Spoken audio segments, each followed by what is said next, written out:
Hey guys, and welcome to part 3 of our Castille playthrough. Today we're going to continue our war with Portugal over here. So just a quick recap, because this is the second recording session. We are at war with Portugal, Aragon and Naples. We have a large amount on our side. We have definitely overwhelming numbers. So let's just get back into it.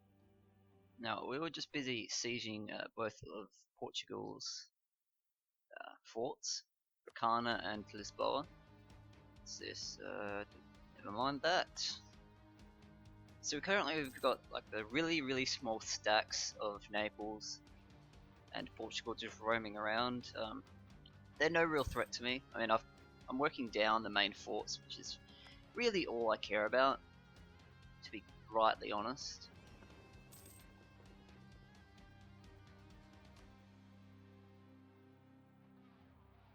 Alright.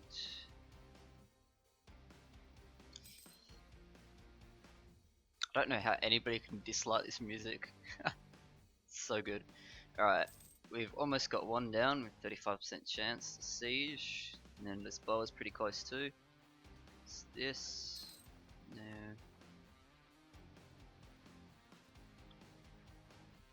Well, it's pretty much over at this point. It's now just a waiting game as we wait for these to be sieged up.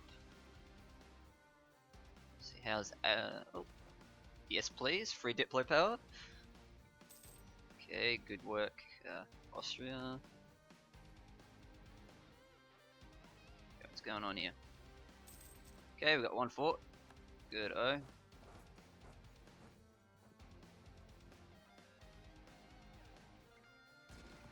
Just gonna kill this small stack of Aragons. They're on my nerves. They need to die. Head back to Porto. Probably collate these guys up.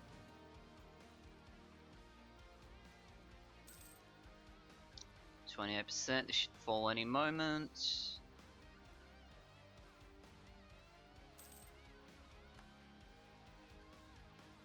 And there we are. Okay. So we'll just take a quick look, see if we can actually get what we want. If we can, we may as well peace out. Okay, that's... Actually, it's not too much.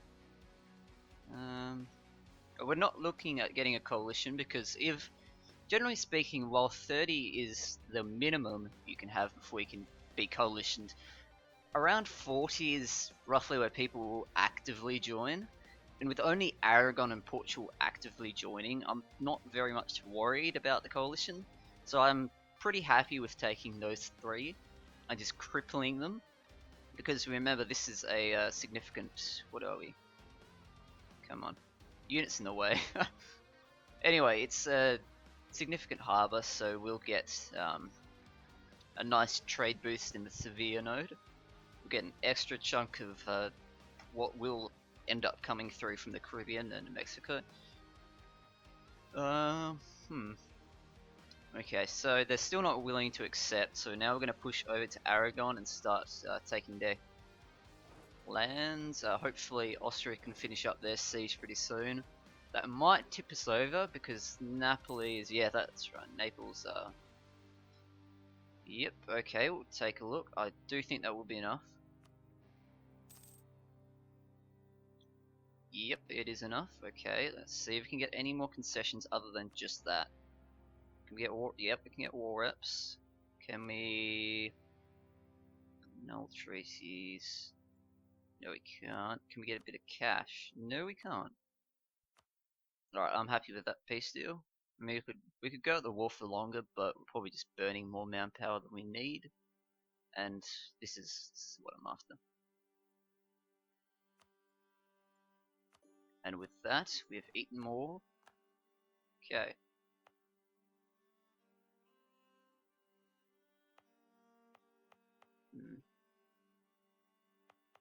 Now I was considering doing something here with Galicia and feeding Portugal's lands to them, just to kind of give me a bit of a buffer, so I don't have to worry about coring all this, but I'm not entirely sure they'll actually accept the land. I mean, Leon's definitely out because that'd be getting rid of a whole bunch of stuff, but if I force feed that, no, I don't think it's worth it, to be completely honest. Definitely won't be coring it just yet. I kind of want to keep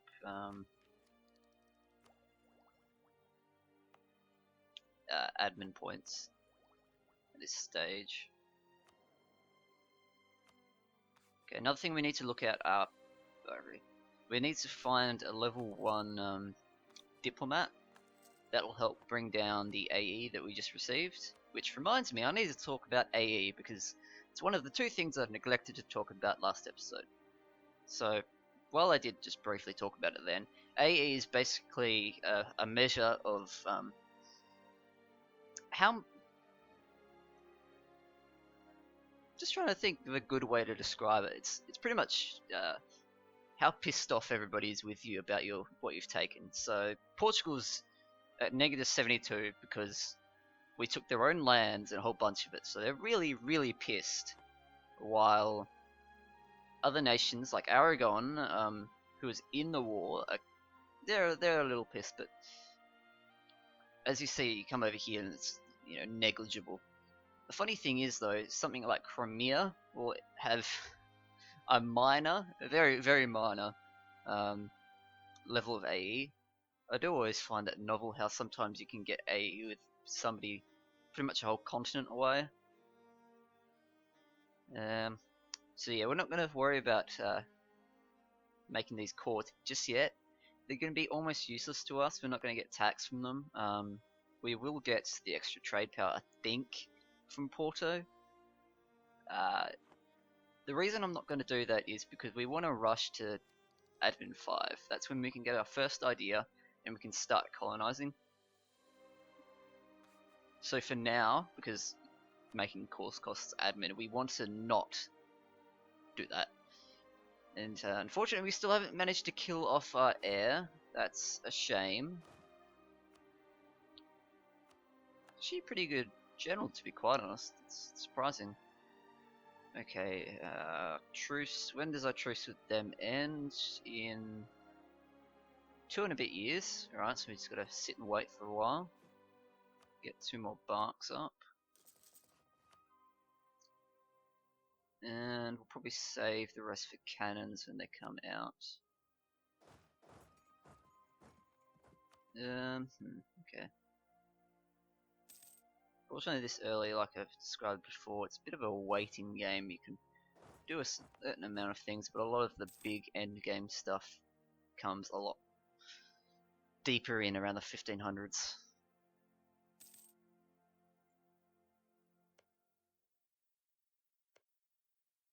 Alright, so how is our ally situation? They're still very friendly with those 2, which is great. Who else did we end up with allying?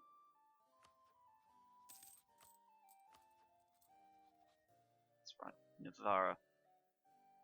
How long till we can annex them? Another 2 years, alright.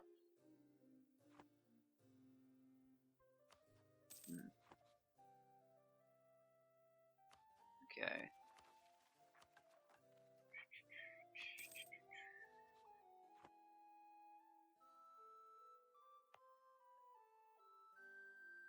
I'm going to bump it up to speed 5, just so we're not sitting around for quite as long. It's actually quite a significant amount of speed difference between 4 and 5. Although you'll see that the auto-saving each month, it takes quite a while to do. Because you're processing so much at least double the speed of speed 4. Bunch of advisors we don't care about. Oh, okay, let's see, what's this? Juan II has fallen ill and cannot handle all aspects of ruling Castile for the time being. How should we handle this? I'm going to go with the bonus to production, just because I don't like the extra autonomy. That's horrid.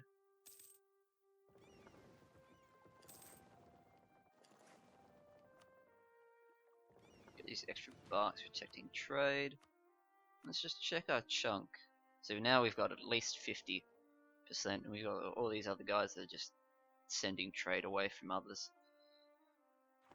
We'll eat that in due time. In due time.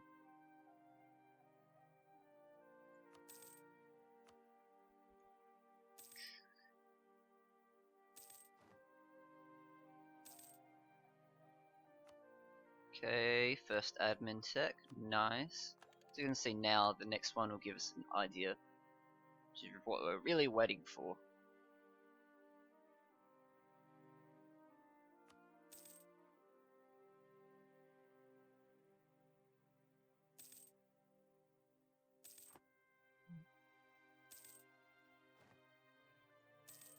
Diplotech.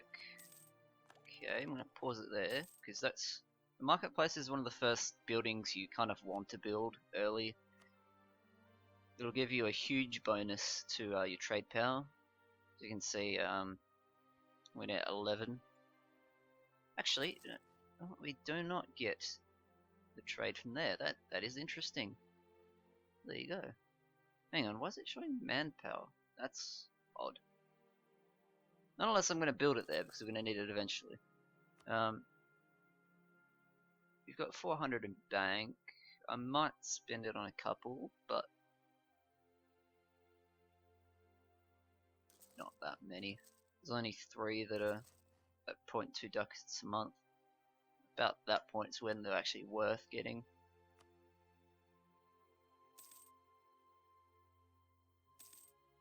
I mean, spending 300 there is only going to get me another 0.6 ducats a month, so it's not huge. Once you start getting a really big nation, then it becomes obvious, but just like that, it's barely noticeable.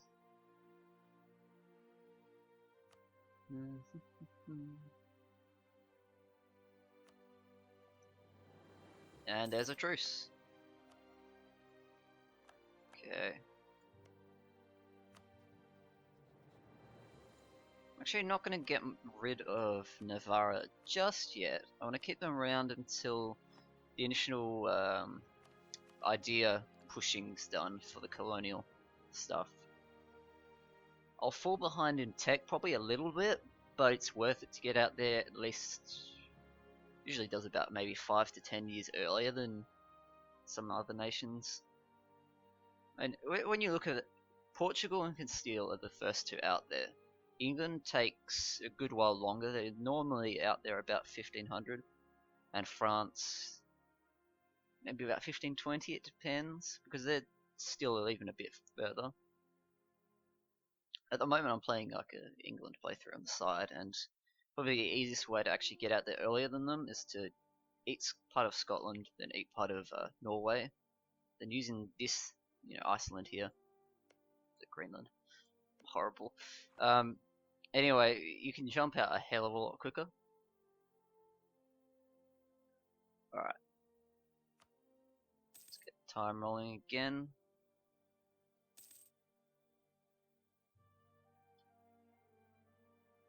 So from this point on, Portugal is probably a non-issue. We're still going to eat them a bit, but we're not going to completely kill them off. We're going to make them a little vassal and use them to colonize for us. At which point, when we integrate them, we get their colonies just as our own, which is really nice. They'll be blue, unfortunately, and not blue. I'm doing it again. It'll be green, but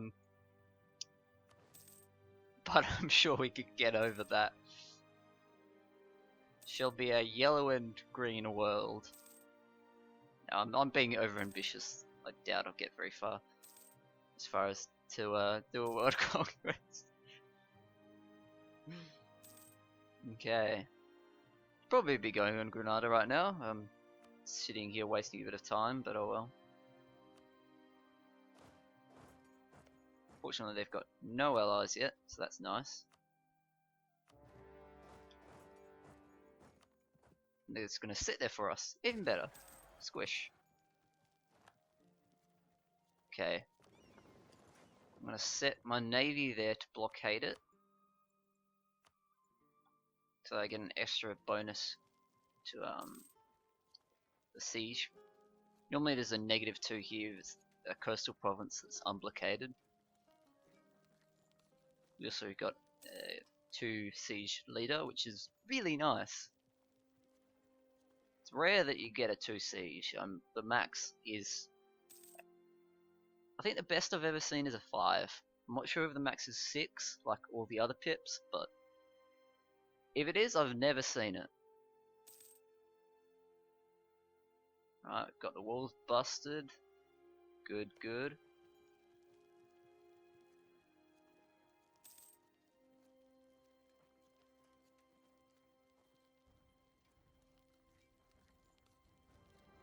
Well, that was nice and quick. Full Annex Granata. And we finished the Reconquista.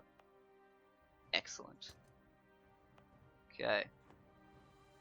Okay, well that's interesting. We've got Granadan separatists. Alright, so we're going to quickly try and pull our units down here. I'm going to try and nullify the unrest before they can fire. Okay, we've finished the Reconquista, which is nice. I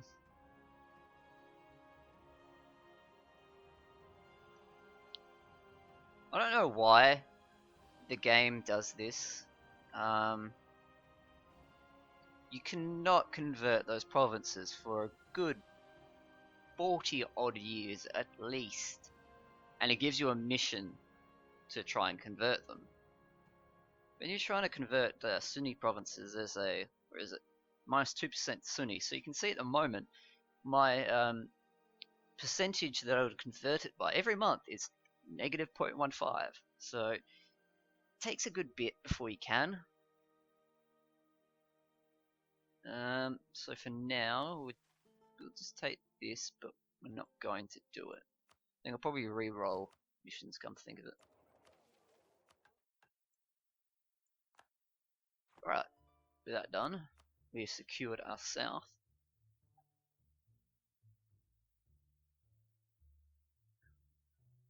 Bump it up to speed 5 again, actually. Which is no longer a valid rival for me, that's no good. It means I have to deal with horrible claim chances. I guess I've just got to rival France. Do I want to do that again? Let's see. What does Austria think of France? Likes them.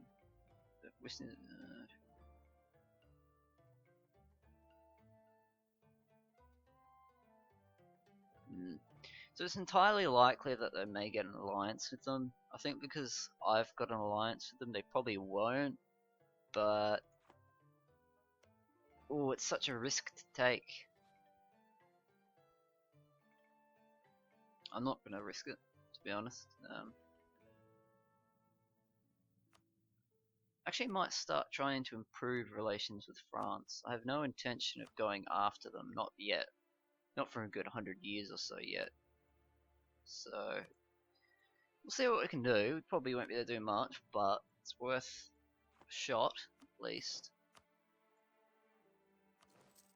I mean, to have France as an ally would be amazing. Austria and France and Castile in some sort of triple alliance would be... just don't even try, you know? Okay, the separatists are still here, so what am I doing wrong? Okay, nothing. Ow. Actually pretty bad.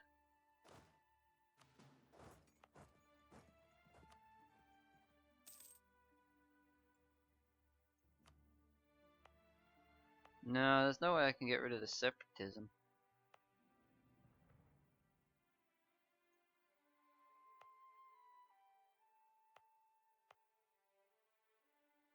Fortunately, my overextension is not helping one bit. So, what we're going to have to do is we're just going to have to sit back and kill the rebels.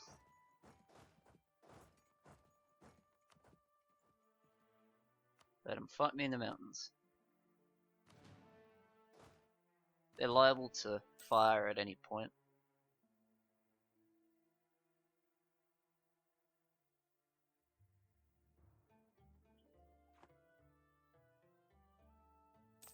Speaking of which, there they are.